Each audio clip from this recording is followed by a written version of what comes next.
Pues empezamos el seminario este, que ya es ya el 25, si no me... Si, más uno que había habido anteriormente, que estaba en el origen. Ah, es verdad. Bueno, o sea que llevamos ya... Llevamos como 40. Y llevamos muchos años aquí. Muchísimas gracias por la atención y la presencia todos estos años.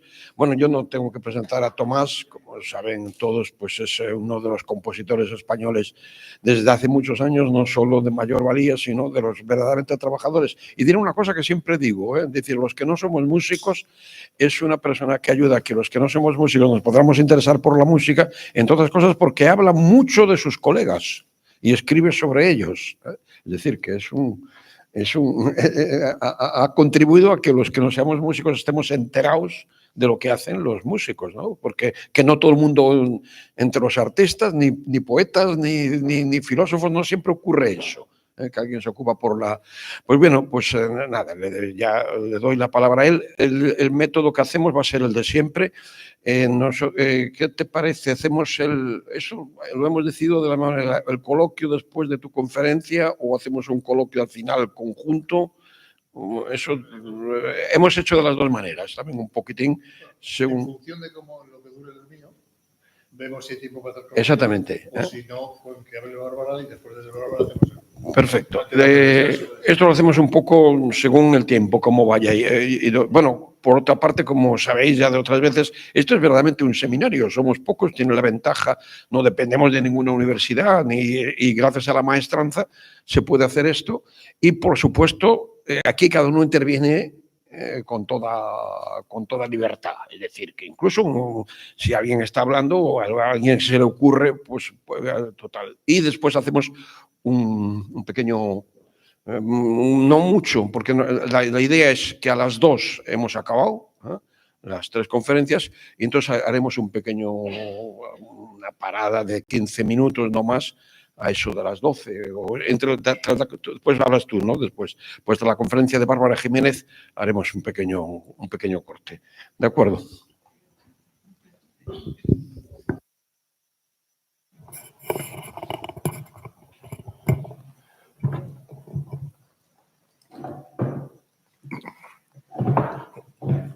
Muy bien, pues vamos a empezar este seminario que tiene por característica que va a hablar de algo que se supone que es lo contrario de la música, que es el silencio, puesto que la música se compone precisamente de actos sonoros.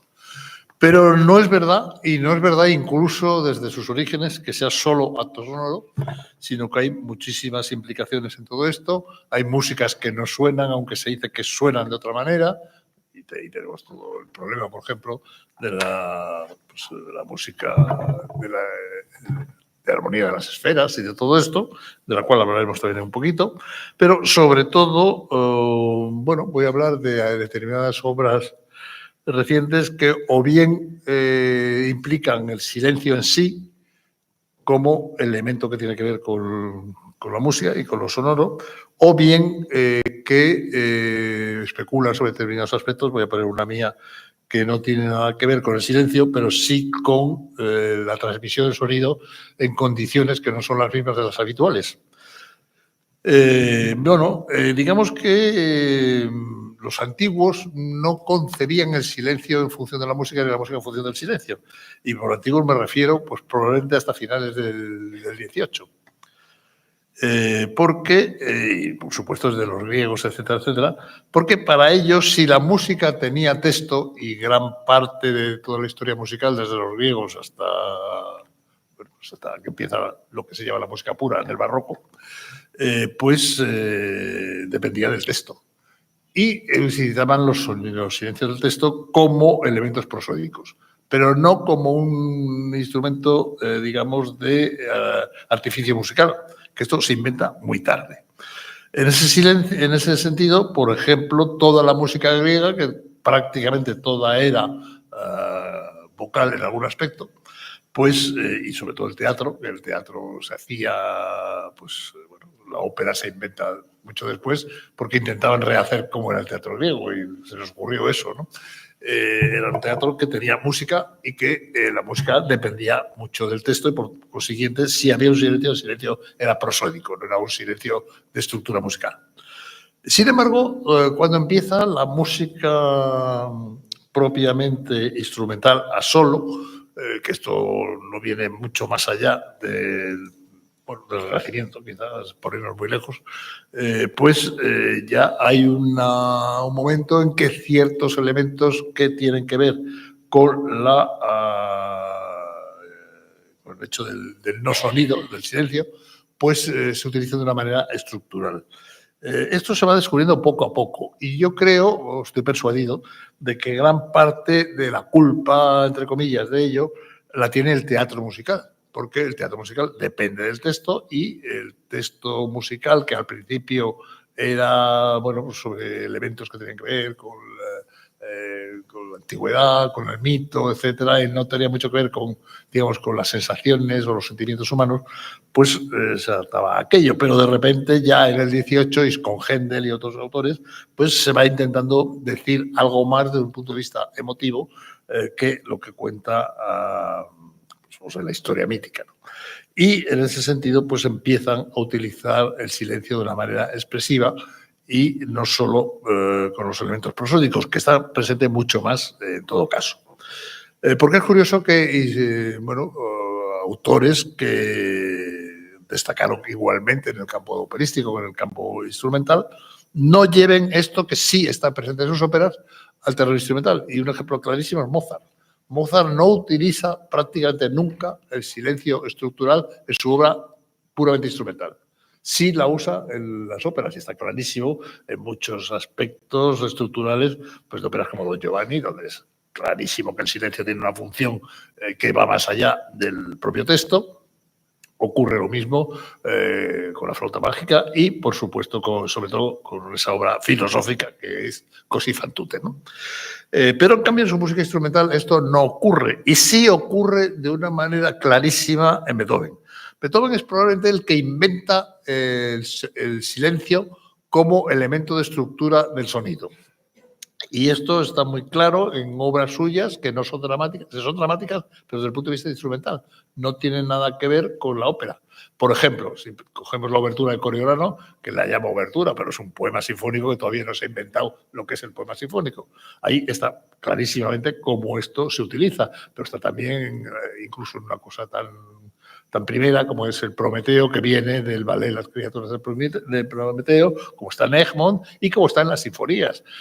Hay un caso clarísimo, la quinta sinfonía por un lado, la séptima por otro y sobre todo la novena tiene texto, pero tiene texto solo en el último movimiento, son una maravilla en cuanto a la utilización de silencios como manera estructural de organizar la música. Y esto está presente también en algunos de sus cuartetos, a partir de los Rasumowski claramente, y en los últimos de una manera muy clara, en las sonatas de piano, y en la obra que, según Alfred Brendel, que se acaba de morir, por cierto, dice que es la máxima expresión del piano en toda la historia de la música, que son las variaciones de Abeli. Ahí esto está clarísimo, variación a variación, cómo el silencio y el sonido se estructuran de una manera absolutamente creativa. Son 33 variaciones enormes sobre un tema absolutamente estúpido que le dio el señor Diabelli, pero él demostró que la música no era el tema, sino el tratamiento. Y todo esto que hace Beethoven pues es imitado por todos los grandes músicos instrumentales del siglo XIX. Es clarísimo en la Sinfonía de Brahms. Brahms compuso muy poca música teatral ninguna, pero compuso no demasiada desde el punto de vista de la utilización de los textos en el contexto sinfónico, pero sus sinfonías son muy claras en cuanto a esto. La primera sinfonía es evidente, pero la gran artefacto que es el Passacaglia de la cuarta sinfonía, el último movimiento, eso es una demostración absolutamente evidente. Muy bien, digamos que eso nos lleva por un lado a cómo se va utilizando el sonido como elemento musical, que es una cosa que para mí es relativamente moderna, porque se inventa de alguna manera la función del silencio, y por otro lado hay otra cosa que ocurre a medida que algo que tampoco existía entre los griegos y que va existiendo poco a poco con los medievales y luego ya se manifiesta de una manera muy potente a partir del Renacimiento, que es la escritura musical. La música escrita es una música que no suena, es una música que es un proyecto para que suene, pero la música escrita en sí no tiene sonido. Es, digamos, como el plano para el edificio, la arquitectura. Y sin embargo, muchísimos compositores pues han tenido, no sé actualmente si los compositores jóvenes lo hacen, pero en mi época era muy frecuente que los compositores estudiaran muchas cosas a partir de partitura, solo, sin saber, entre comillas, a qué sonaba, y sobre todo que aunque supiéramos a qué sonaba, no la tocábamos porque éramos incapaces de hacerlo, por lo menos yo. Y estudiamos mucho, por ejemplo, todos los preludios y fugas del clave bien temperado. Yo, desde luego, no me pongo a tocar el clave bien temperado porque es horroroso.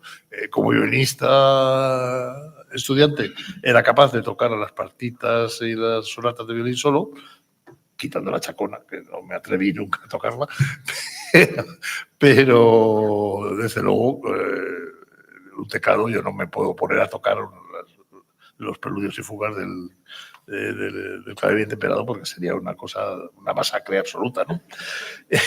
Pero eso le pasaba a muchos compositores que incluso eran pianistas, ¿no? Ellos estudiaban eso en papel y eso no te das cuenta de cómo funciona aquello, pero te estás dando cuenta de muchas cosas que no tienen estrictamente que ver con el acto de lo que se percibe en el momento que esas cosas suenan. Te das cuenta de cosas que evidentemente sin ellas no funciona la música, pero en el momento que las escuchas, las estás escuchando de otra manera. Muy bien, ¿todo esto por qué ocurre? Porque la música procede del hecho de que hay un cuerpo vibrante, que normalmente es el aire, que transmite las sensaciones vibratorias y que nos hace escuchar la música.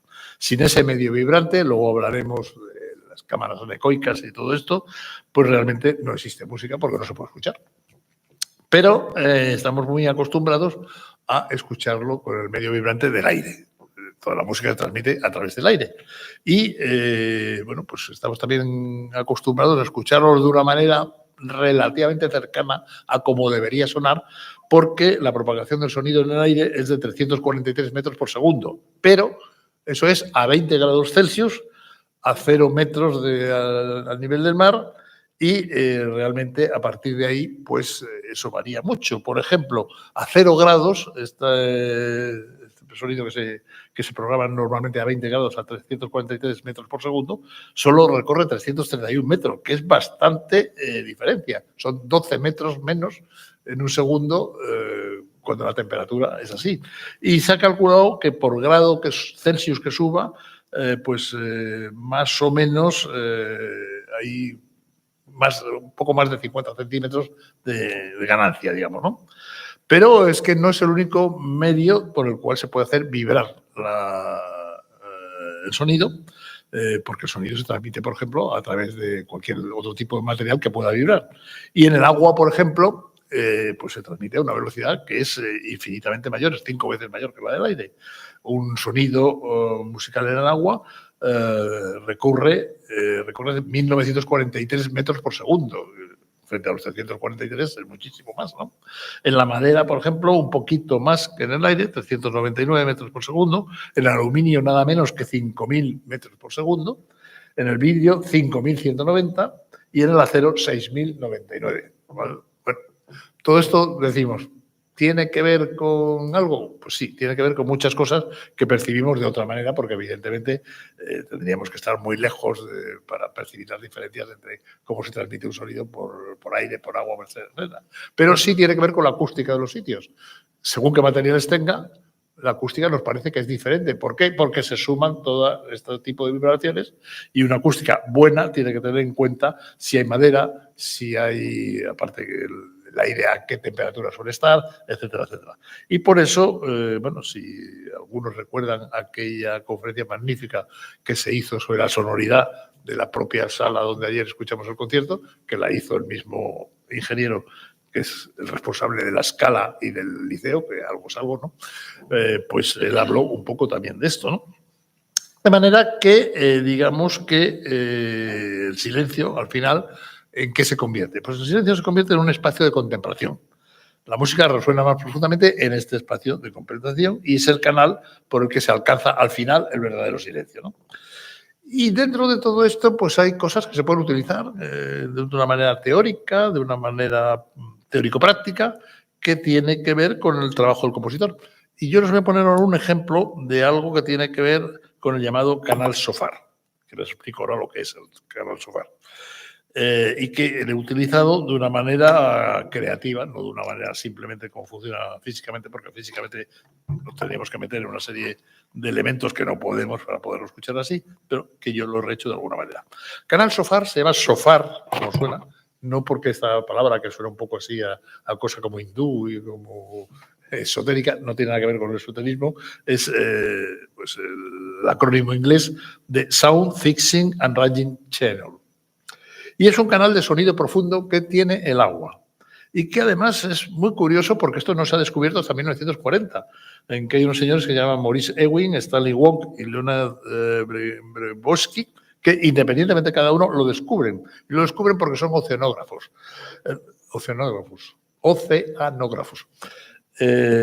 ¿Por qué? Porque cualquiera que sea oceanógrafo o tenga algo que ver con esto sabe la existencia del canal Sofar, pero la gente corriente no la sabemos, no sabemos qué es el canal Sofar. Bien, canal Sofar es una cosa curiosísima que ocurre en el agua del mar y que es como una guía de onda del sonido, que son ondas sonoras de baja frecuencia que se encuentran en un canal que puede viajar miles de millas antes de disiparse. O sea, no se disipa de la manera normal, que en el agua mismo se disiparía de otra manera, y que ocurre esto entre los 600 y los 1.200 metros de profundidad. No quiere decir que el canal Sofar tenga de 600 a 1.200, sino que en algún momento entre 600 y 1.200 el canal Sofar funciona. Y este canal, pues resulta que me encontré con que estudios muy avanzados sobre ello, pues lo utilizan las ballenas barbadas. Y entonces se transmiten a lo mejor desde prácticamente el Ártico hasta la Antártida, se transmiten sonidos por el canal Sofar. Es una especie de, digamos, de autorradio que tienen las ballenas barbadas, ¿no? Y esto me interesó muchísimo, evidentemente. Y, bueno, pues yo lo utilicé de alguna manera, no por un canal Sofar, que sería tremendo tener que hacer una obra que se toque en la Antártida y se oiga en el Ártico, pero un poco utilizando el canto de las ballenas, que, bueno, eso ha sido utilizado musicalmente por otros compositores, no solo soy el primero que lo he hecho, pero sí teniendo en cuenta que traslado algunas cosas de lo que puede ocurrir al ámbito de algo que se produce en un concierto normal que se ve por el hecho de la vibración en el aire, ¿no? Y esto es una obra que yo hice en 2013 que se llama Ámbito de Moby Dick. Ámbito de Moby Dick, pues es Moby Dick, todo el mundo sabe que es la ballena de Herman Melville, y que utilizo precisamente cantos de ballenas y singularmente de ballenas barbadas, que son las que utilizan este canal Sofar. Es una obra que es para tenor contralto, saxofón contralto, saxofón tenor y saxofón barítono. Más electrónica, más se le puede poner un vídeo, que en el caso que vamos a ver está puesto, pero no es obligatorio. El vídeo es una especie de ilustración de lo que allí ocurre sonoramente. Y bueno, yo creo que puede ser útil escuchar un poquito estos cantos de ballena que están condicionando lo que están haciendo los saxofones. Esto es una obra que se estrenó la escribí para uno de los grandes congresos mundiales que hace la Federación Mundial de Saxofón, que lo hace una vez al año, y que un año no sé por qué lo hizo en Ciudad Real. Y para entonces lo hice en Ciudad Real. Y allí se estrenó, pero la versión que vamos a ver, que vamos a escuchar un poco, está hecha en un concierto que se hizo luego en el Centro Conde Duque del Ayuntamiento de Madrid, y es lo que vamos a escuchar. Vamos a ver un poquito, no vamos a escucharlo todo, pero vamos a ver un poco cómo funciona este ámbito de Moby Dick, que, como digo, tiene 3 saxofones que de alguna manera utilizan todo esto que he dicho de los cantos de ballena, el canal Sofar, etcétera. Tiene los cantos de ballena elaborados según cómo funcionarían en otro ámbito, como es el ámbito del agua, y luego tiene unas proyecciones que tiene que ver con el mundo de las ballenas, pero que, bueno, digamos que es una especie de ilustración, no es fundamental. La obra se puede hacer perfectamente sin estas proyecciones. Vamos a ver un poquito el ámbito de Moby Dick.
ya viene una parte que es solo instrumental, después viene otra vez de nuevo los cantos de ballena, las proyecciones, etcétera. Pero bueno, solo quería ponerlo como ejemplo de algo que te puede estimular para componer, porque son una serie de procesos físicos que ocurren. Lo que pasa que para escucharlos tal como se producen, pues es una situación imposible para un concierto, pero que en cambio... Quita el segundo movimiento. Quita el ejemplo. Bien. Ahora volvemos hacia atrás y antes mencioné la música de las esferas. La idea de la música de las esferas, que ya se ha hablado de ello aquí en muy diversas ocasiones, proviene en principio de Pitágoras, pero fue desarrollada por Platón y sobre todo por Kepler y otros pensadores renacentistas y prebarrocos. Y propone que los cuerpos celestes, principalmente los planetas y las estrellas, al moverse en el cielo producen una música muy armoniosa que es inaudible para el oído, pero perceptible para el alma o para la mente. No es música entonces en el sentido acústico, puesto que no se produce en un medio que vibre. Esto no lo sabían los antiguos, que hace falta el medio vibrante, ¿no? Pero bueno, se ha ido demostrando después. Sino que es una música que podríamos llamar metafísica o matemática o espiritual. Bueno, se ha citado mucho lo que sobre ello dijeron los antiguos, pero hay, por ejemplo, una cita de Cicerón que se usa menos, que viene de su Sueño de Escipión, donde dice que esta música es constante y que es tan permanente que los humanos no la perciben. Entonces ahí él no, bueno, lo sabe, porque no sabe físicamente lo de las vibraciones, pero sí que una cosa tan presente acaba no percibiéndose. Eso es algo que psicológicamente se ha estudiado, no solo en la materia acústica, sino en cualquier otra materia, que las cosas que funcionan normalmente y que son habituales de cada cosa, la gente no las percibe, digamos. Nosotros, normalmente, si no ponemos atención, no oímos nuestra propia respiración. No somos conscientes incluso que respiramos como pues, no tenemos una enfermedad o nos ocurra algo, ¿no? Pero la respiración es una cosa normal y tú no te das cuenta de ella porque es una cosa normal que ocurre continuamente. Pues lo mismo, según Cicerón, ocurre con la música de las esferas. Bien, es curioso que un astrónomo de la categoría de Kepler siguiera creyendo en la música de las esferas, incluso aunque él mismo tiene que desplazar el modelo anterior que recibe, porque el modelo anterior era que estos planetas discurren en una órbita circular y él descubrió que no era circular, sino que era elíptica y que tenía el lugar donde se producían los polos de cada elipse. Y en todo caso es, digamos, el último gran pensador, quizá un poquito más después John Flatt, que habla de la música de la esfera. Después esta es una cosa que se convierte en, digamos, una referencia mítica, pero que nadie cree que exista de verdad, ¿no? Bueno, hoy de todas formas es curioso que con el desarrollo de la astroacústica incluso se han transformado datos del espacio, datos que son de ondas electromagnéticas, que es de radiación, etcétera, y los han convertido en sonidos audibles por los humanos, que es una manera moderna de escuchar el cosmos. Moderna, pero muy controvertible, naturalmente. Si ustedes van a la página de la NASA tiene unos ejemplos de cosas que ellos descubren y que transforman en sonidos. Cómo lo hacen es lo que es discutible. Y si eso evidentemente se corresponde a lo que ellos han descubierto desde el punto de vista físico, que musicalmente tenga que ser así.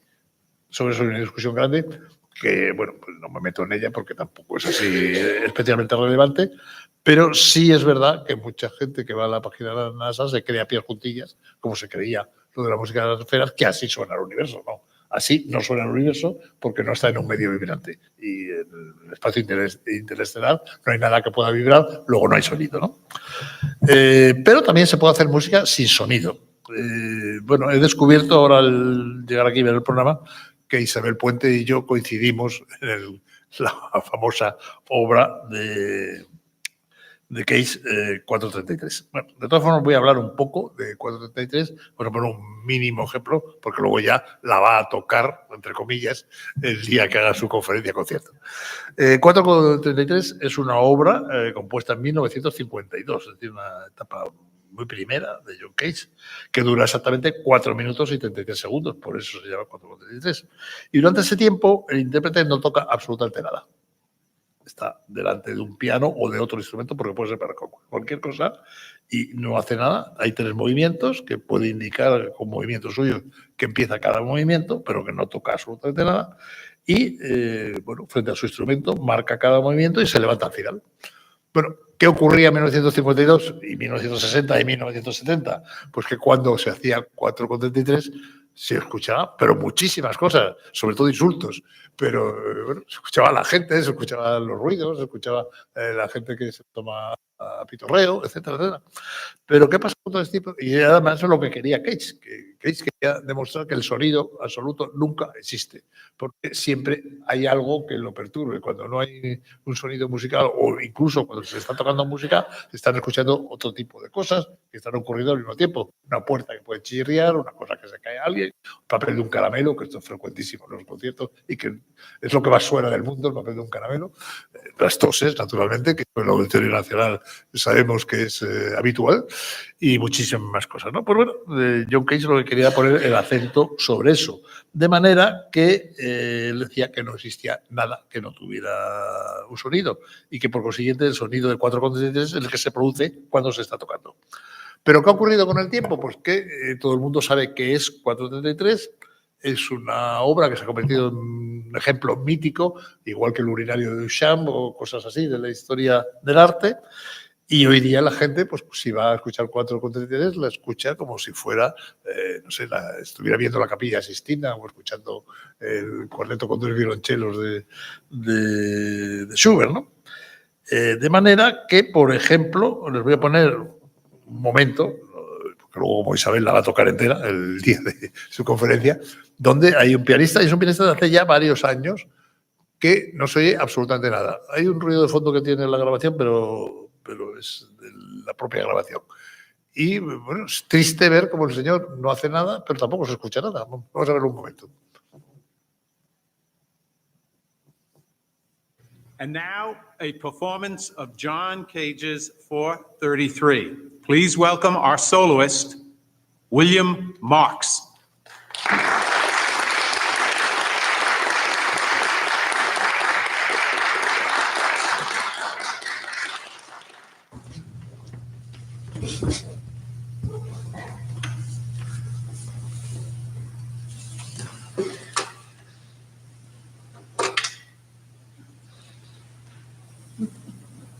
Para como si fuera a tocar la Passionata.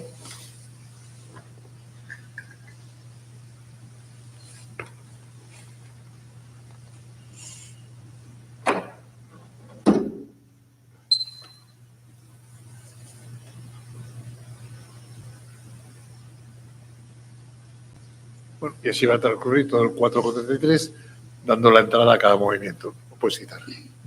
Y no oímos absolutamente nada. Entonces, en la época de Cage hubiera sido imposible, ¿no? De manera que, bueno, pues se ha convertido en una cosa mitológica y ya funciona. Quita el otro también. Quítalo del Ligeti. Vale. Y, bueno, hay un ejemplo que yo creo que esto lo hubiera enfadado bastante a Cage. No lo traté mucho a Cage, pero lo traté un par de ocasiones y era un hombre con mucho sentido del humor y sabía muy bien lo que quería. Pero yo creo que esto no esperaba que ocurriera en ningún momento. Pero hay otro ejemplo peor de cuando se puede hacer con cualquier cosa.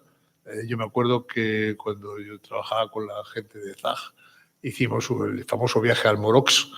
Almorox es un pueblo de la provincia de Toledo que tenía un tren de vía estrecha desde Madrid, no sé por qué en aquel entonces, y fuimos hasta Almorox e hicimos toda clase de cosas en Almorox ante la absoluta asombro de todo el pueblo durante todo el día, ¿no?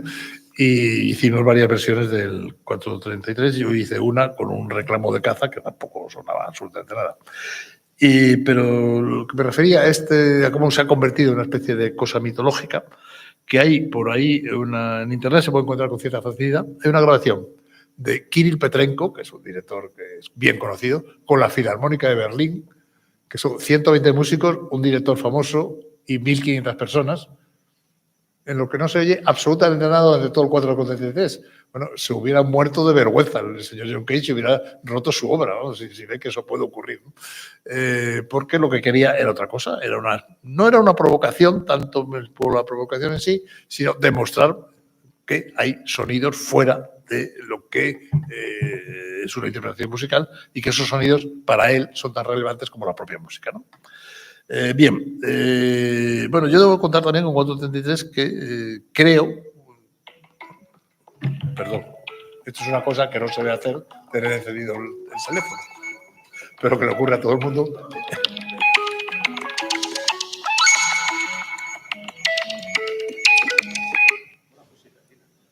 ¿Eh?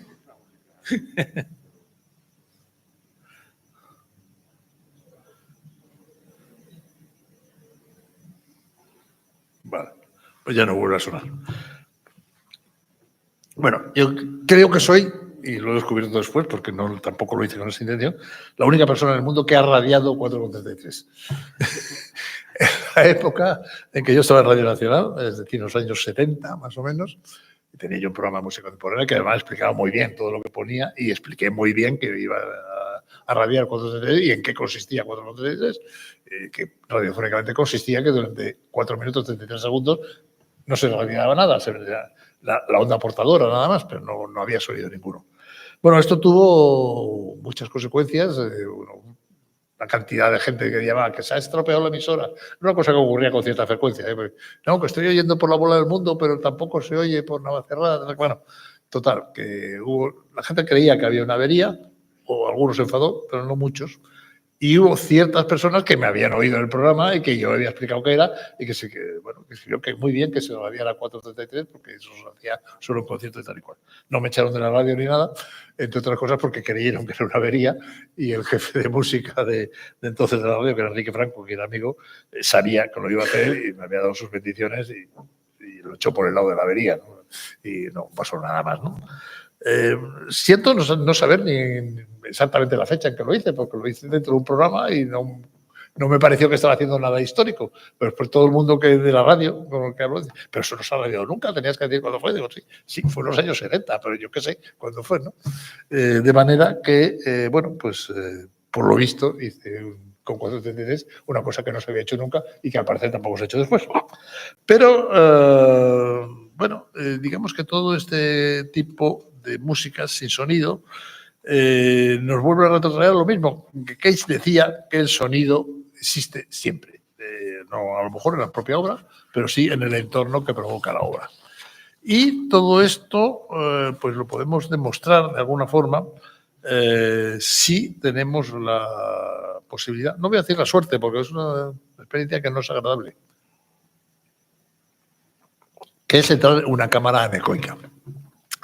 ¿Qué es una cámara anecoica? Pues es una sala diseñada para absorber en su totalidad las reflexiones producidas por las ondas acústicas o electromagnéticas en cualquiera de las superficies que la conforman, que no existan ni en el suelo, ni en el lecho, ni en las paredes, ni en los laterales.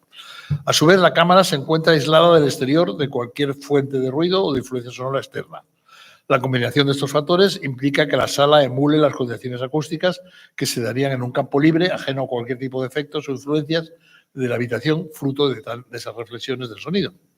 El rango de frecuencias de una cámara anecoica no es la totalidad de las frecuencias. Suele ser aproximadamente entre 200 Hz y 20.000 Hz, con una absorción de todo ello superior al 95%. Pero hay dificultades con las frecuencias muy bajas a causa de la respuesta de los materiales absorbentes y también de las dimensiones que tenga la cámara. El sonido es una onda que transmite energía mecánica a través de un medio material, como es un gas, un líquido, un objeto sólido. Y de este modo, cuando una onda acústica incide sobre una superficie, la onda es reflejada o absorbida por dicha superficie. Y en la naturaleza este fenómeno se produce en cualquier entorno, salvo en el vacío. En el vacío no existe el sonido de ninguna manera, porque el sonido no se puede transmitir. En cualquier medio, a través de que se promueve el sonido, tiene lugar la reflexión y la absorción, y fruto de la reverberación ocurren diversos fenómenos, como la reverberación, como el eco, etc. Bueno, para diseñar una cámara anecoica hay que reducir en la medida posible la reflexión del sonido. La cámara anecoica está aislada del exterior y consta de paredes recubiertas con cuñas en forma de pirámide, con la base apoyada sobre la pared. Construidas con materiales que absorben absolutamente todo lo que es posible del sonido y que aumentan la dispersión o difusión del escaso sonido que no se ha absorbido. Algunos ejemplos de estos materiales son la fibra de vidrio, por ejemplo, que es lo que más absorbe, o ciertas espumas artificiales. Hay también incluso cámaras anecoicas que son refractarias a la radiofrecuencia. Bueno, son recintos de un blindaje metálico con sus paredes que emula lo que en electricidad se llama la jaula de Faraday, que también es un aislante del mismo tipo. Y las cámaras son forradas en una cámara anecoica en la cual un humano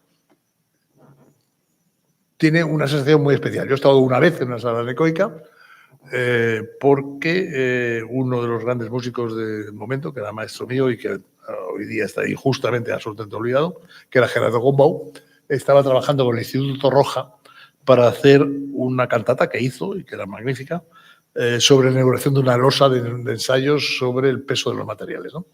Y en el Instituto Roja tenía una cámara anecoica. Entonces, Gombau se enteró, dijo, ¿quieres entrar a una cámara anecoica? Y dijo, sí, claro que quiero. Y entré en la cámara anecoica. En la cámara anecoica te sientes muy raro porque estás escuchando un montón de cosas. O sea, no quiere decir que la cámara anecoica no se oiga nada. Al contrario, se oyen muchísimas cosas, pero no tiene nada que ver con lo que oyes habitualmente cuando estás fuera. ¿Y qué estás escuchando? Te estás escuchando a ti, tu cuerpo. Se oye de una manera tremenda los latidos, por ejemplo. El flujo de la sangre, se oye correr la sangre. Se oye el movimiento de los intestinos y la respiración.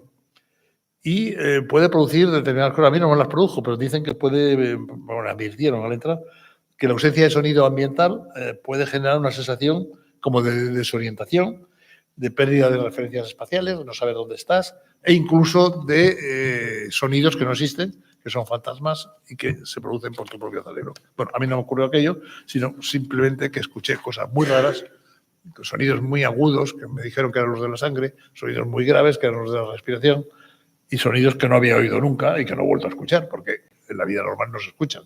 Los produces, pero no los escuchas. Bien, de todas formas, pues digamos que una cámara anecoica podría ser utilizada. Yo en algún momento lo he intentado utilizar, los efectos de la cámara anecoica, en una composición musical, de una manera limitada, porque no puede hacerse de una manera muy grande.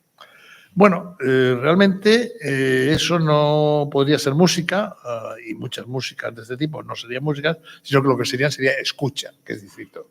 Estás escuchando cosas, pero no estás creando música. Y en ese sentido, pues hay una obra que también voy a coincidir con Isabel Puente, pero la voy a poner un momento nada más para que se vea la partitura, que son las 3 bagatelas de Giorgi Ligeti. Esta obra está compuesta en 1961, es decir, 9 años después de la obra de Cage, y es una obra para piano en la que solo se caracteriza por su minimalismo cageano y su tono irónico, que en este caso sí hay un tono irónico que no está en la obra de Cage. Está dedicada al pianista David Tudor, que fue el que estrenó 4,33, y es una obra que se inscribe en el contexto de las obras neodadaístas que hizo Ligeti cuando colaboraba con el grupo neodadaísta Fluxus, que es muy de esa época, principios de los años 60. La composición consta de 3 movimientos. Un primer movimiento, que está marcado negra 40-48, y que tiene un sonido. En esta obra hay un sonido que es un do grave. El segundo movimiento se llama Listeso Templo y el tercero se llama Più Lento. En ninguno de los dos hay el más mínimo sonido. Y finalmente tiene una coda, no una coda, no, una propina que se puede dar, pero que es una propina realmente mínima, puesto que es simplemente un silencio y ya está. Y el pianista luego se levanta, hace una referencia y se larga. Bueno, esta bagatela, que es un silencio semicorchea, como digo, pues prácticamente no dura nada. Vamos a ver un poquito la partitura y el sonido do que da.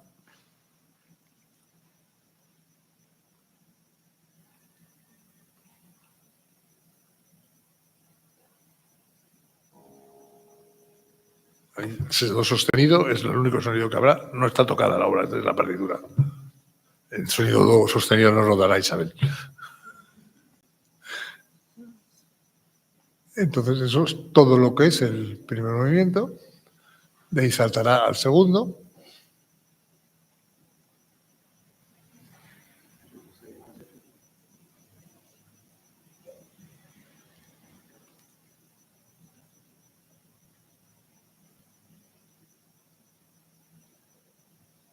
Ahí está el segundo, Listeso Tempo, pero aquí sí sonido. El mismo calderón de pausa al final.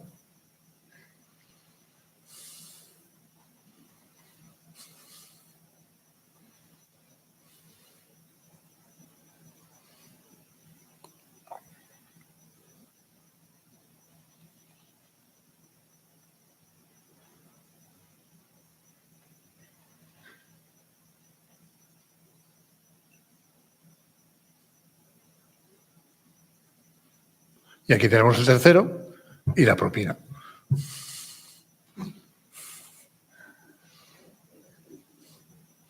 Bueno, pues esto es, lo puedes citar. Estas son las 3 bagatelas de Giorgi Ligeti. Y finalmente a mí me gustaría hablar de un compositor que es absolutamente desconocido en nuestros días, pero que trabajó mucho con músicas muy complejas además, que en principio no están hechas para sonar. Y es un compositor, yo lo conocí muy brevemente porque me lo presentó alguien que era muy forofo de él, que era uno de mis maestros, Bruno Maderna, el director, que es el único que dirigía, en aquella época dirigía una obra que sonaba de este autor. El autor es belga, se llama Herman van Sant, belga flamenco, que nació en Mechelen en 1929 y murió en 1975. Este hombre había estudiado musicología, piano, filosofía y matemáticas, además de física y de bioquímica. Y él lo que hacía en la música que él llamaba música electrónica matemática, que con la técnica de la música electrónica de aquel entonces, pues no se podía hacer, pero no podía sonar. Él trabajó mucho en la BDR, la emisora que creó la música electroacústica de Stockhausen, en Colonia, con Koenig, que a su vez fue mi maestro de electroacústica, pero en Utrecht. Y Koenig también se refirió en algún momento a la obra de Van Sant. También estudió en Gravesano con Schergen y también estudió con Xenakis. Y era imposible tocar su música electrónica y también tocar su música instrumental, salvo el Opus 5, que es una obra que se llama Sneden, que Maderna la tocaba. Una obra complejísima, pero que se podía tocar.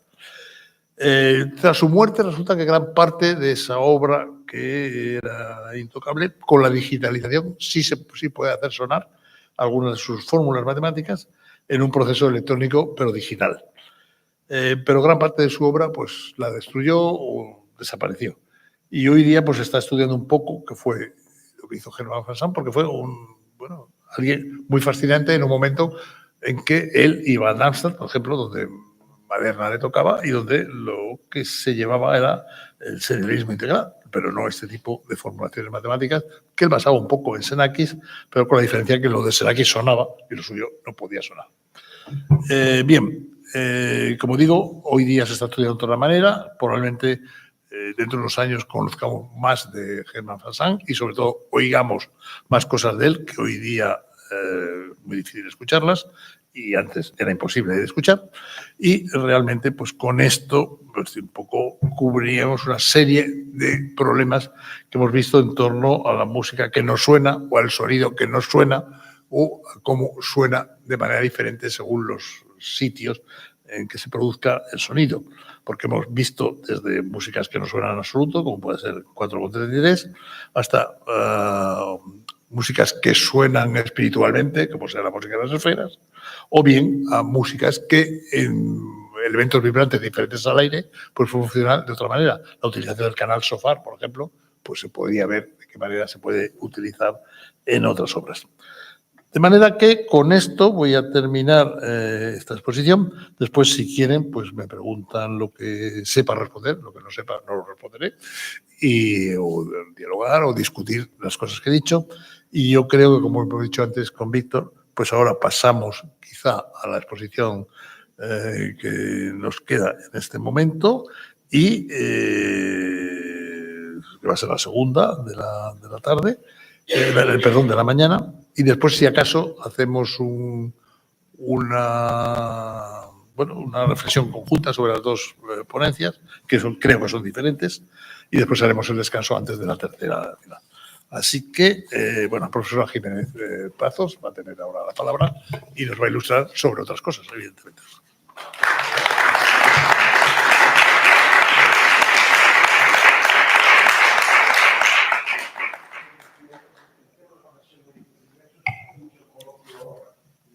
Ahora, bueno, pues vale. Lo que quieras, pues encantado. Yo lo he hecho 3/4 de hora para poder tener 1/4 de hora de coloquio. Pero... Pues a preguntar, venga.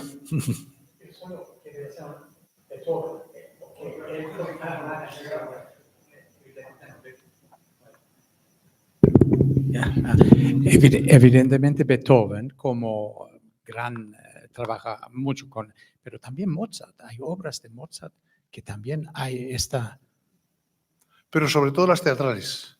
Las obras instrumentales no tanto, porque es un concepto instrumental de continuos. Ayer, por ejemplo, cuando escuchamos el concierto de clavecín, el clavecinista nos dijo en algún momento, me parece que fue a propósito de la obra de Gallés, pero no sé si fue sobre ella o sobre otra, que había unas cosas rítmicas en las cuales se utilizaba mucho silencio. Pero se utilizaba rítmicamente, no se utilizaba como silencio-pausa, porque el sonido era continuo todo el rato. Si no estaba en el tema, estaba en el bajo. Es un continuo. La historia de la música hasta el final del 18 no hay pausas, puede haber pausas, pero no hay silencios. Los silencios son cargadas de Claro. drama, ¿no? Con muchas obras de Mozart. Como la Passionata, por ejemplo, de Beethoven. Sí, sí, o como pero... la Hammerklavier, el silencio Sí, es fundamental. Totalmente. Pero también en obras de Mozart para piano, que es mi instrumento, yo noto que él utiliza esto también, es realmente muy inspirado también de la ópera. Mozart es también, ¿no? No sé, pero en toda manera. Es muy posible. Tengo que revisitar las obras de Mozart. Yo pienso, sí. A ver si me convence. Yeah, okay.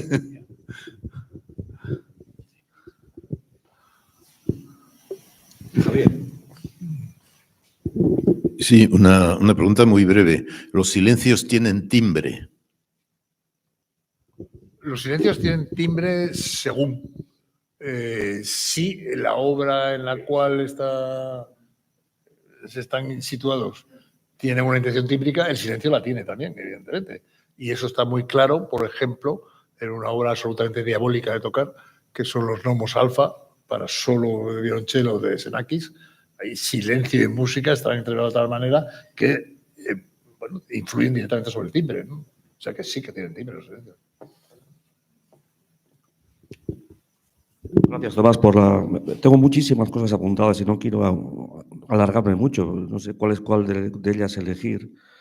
Me acuerdo que hace 30 años o más, en un encuentro, no aquí, sino otro similar de música, y me acuerdo que estaban los Juanjo Mena y Carlos Mena. Y una de las cuestiones que se debatía era si los silencios, más concretamente los calderones, tenían una duración,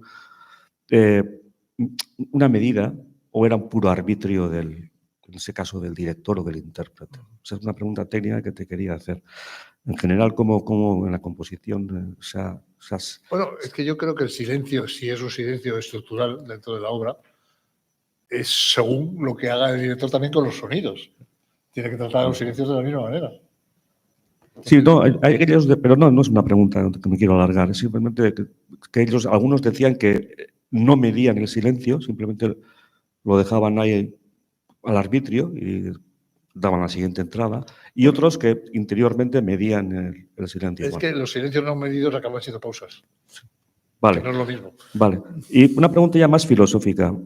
¿Qué ocurre con la música cuando está muy bajita, muy bajita? Porque en un momento dado, has dicho, bueno, pues si no se oye la música, pues no hay música, vamos a decir. Cuando por debajo del umbral de los humanos hay una música que está sonando, es el problema de la percepción y de la percepción, Javier, que hemos hablado de Leibniz. Es decir, hay una música por ahí que está sonando, nosotros no la oímos, porque está interpretada en unos umbrales, vamos a decir, ultrasonidos. Sí, eso puede deberse o al umbral, digamos, del propio contenido musical, que si es por debajo de los 100 Hz, pues hay gente que no lo oye, por ejemplo. Por supuesto. O por encima de los 16.000 también hay gente que no puede oírlo. O bien puede terminar una molestia de algo que hay que escuchar, pero no se puede escuchar porque no llega con la suficiente nitidez, ¿no? Entonces, pues ¿qué ocurre? Pues ocurre eso. Yo me acuerdo que en el Festival Internacional de Santander, antes de que existiera el auditorio que tienen actualmente, se hacía en la Plaza Porticada. Y Santander es un sitio donde llueve todos los días. Con lo cual, yo cantaba allí. Encima unos toldos. Sí. Y yo he visto un concierto de Yehudi Menuhin diluviando, donde se oían los toldos que daba Gloria y él con un violín solo haciendo así. Pero yo no oí nada de aquel concierto de Yehudi Menuhin. ¿Era la intención? Naturalmente que no. Menuhin quería que lo escucháramos, pero los elementos se lo llevaron por delante, ¿no? Tengo muchas, pero no sé. Sí, allí hay una pregunta. Sí, bueno, yo solamente una cosa que me ha llamado la atención, cuando estaba poniendo las bagatelas Sí. se llama, ¿no? Ponía en las indicaciones del intérprete que no se debe tocar esta pieza de memoria. Cuando, Bueno, ¿por qué cree que no, es eso es eso? porque Ligeti quiere que se saque la partitura. Entonces, hay intérpretes que tocan de memoria y no tocan con partitura. Ligeti quiere que se saque la partitura porque la partitura tiene su contenido irónico, cosa que no Claro. tiene la de Cage. Bueno, hay que decir que todo el mundo dice, yo lo he leído en muchos sitios, que Cage se enfadó mucho con Ligeti por la obra, lo cual me extraña porque Cage no era así, pero bueno, puede que sí, porque hizo lo mismo, pero por un poco de broma, ¿no? Y para Cage no era una broma.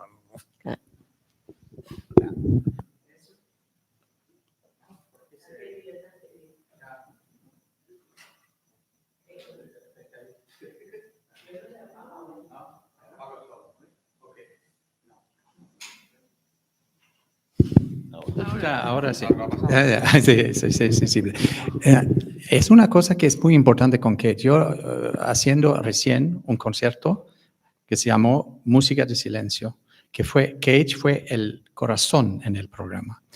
Es una cosa de, si tú haces esto, no es una broma por nada, es una cosa muy seria y tú como performer necesitas ser el silencio. Cage fue muy inspirado del budismo zen, ¿no? Y a mí siempre cuando yo doy esto, es interesante de ver cómo la gente reacciona positivamente, porque en este mundo loco que vivimos no hay silencio. La gente son así, ¿no? Y me parece, hace 3 semanas este concierto, el silencio fue tan importante por la gente. Necesitan ahora silencio con música, evidentemente con muchas notas también, pero es fascinante ver cómo esta obra tiene una significación muy profunda. En este vídeo del pianista que se hace como teatro, esto es horrible para mí, porque no es teatro. Yo lo siempre hago con David Tudor, el pianista original en el Woodstock Festival 52, cerrando ese, pero no como teatro. Debe ser, tú necesitas ser el silencio. Si yo pienso, por ejemplo, ok, yo voy a comer después del concierto, fatal. Necesitas ser el silencio. Eso es una cosa muy difícil de hacer. Y yo pienso, esto es la idea de Cage. Y también, evidentemente, Bueno, escuchando muchos... Es la idea evolucionada de Cage, no es la idea original. Luego evolucionó hacia ahí. Lo que pasa es que Cage, cuando la hizo, lo que quería demostrar es que no hay silencio nunca. Sí, Y que la gente respondía, y en la época de que Tudor lo hace, que yo he conocido a Tudor, lo he visto tocar, la gente hacía de todo, le tiraba cosas, le gritaba, le sonaba toda clase de cosas. De silencio, nada. Después eso ha evolucionado hacia una valoración del silencio que Cage apreció también, pero su propio pensamiento evolucionó en ese momento, ¿no? Ok. Pero yo pienso especialmente... Porque luego Cage, bueno, y eso nos liga con lo de la cámara anecoica. Después Cage, que era el pianista que iba siempre con Merce Cunningham en el ballet, yo lo he visto en Sitges hacer un ballet todo lleno de micrófonos Cage. Él no tocaba nada, pero se puso todo lleno de micrófonos y lo que se oía eran los sonidos de su cuerpo. Lo que yo he dicho que soy una cámara anecoica, él lo hacía al natural, digamos, y Cunningham lo bailaba, ¿no? Sí, eso es muy fuerte. Yo aquello lo recuerdo como una de las emociones de mi vida. La primera vez que yo veía a Cunningham y la primera vez que yo veía a a Cage actuar, ¿no? Sí, pero es interesante que este silencio, que la música, yo pienso que la gente necesita más silencio ahora que nunca. En todo el mundo. Sí, es más difícil además. Sí. Yo, un último apunte por mi parte. Lo que me he dado cuenta es que el silencio, en el segundo movimiento, sobre todo de Ligeti, el silencio, si eres capaz de leer una partitura y saber más o menos que la corchea está entre 48 y pico, lo ponía en el primer movimiento, 48.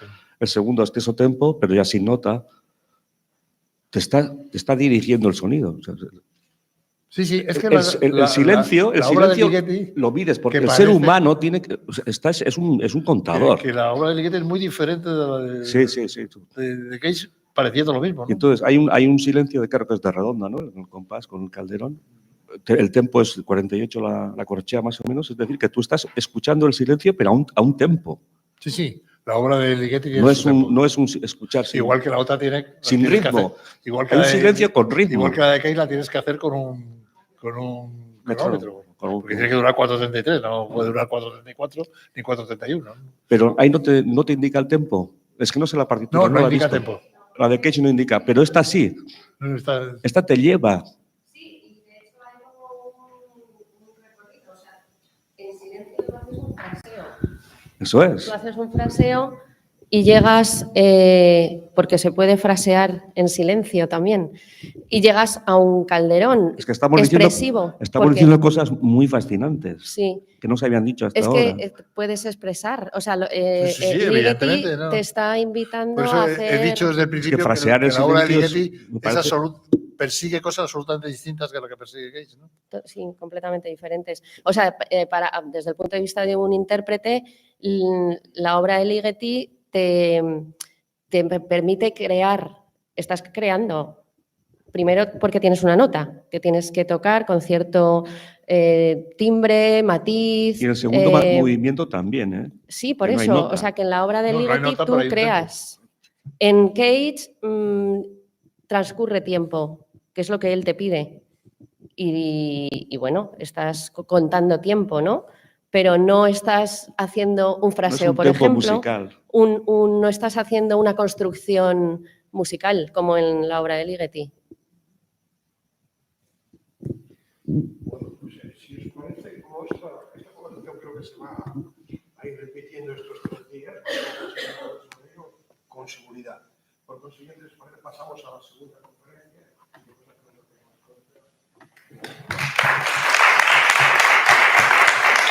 Bravo.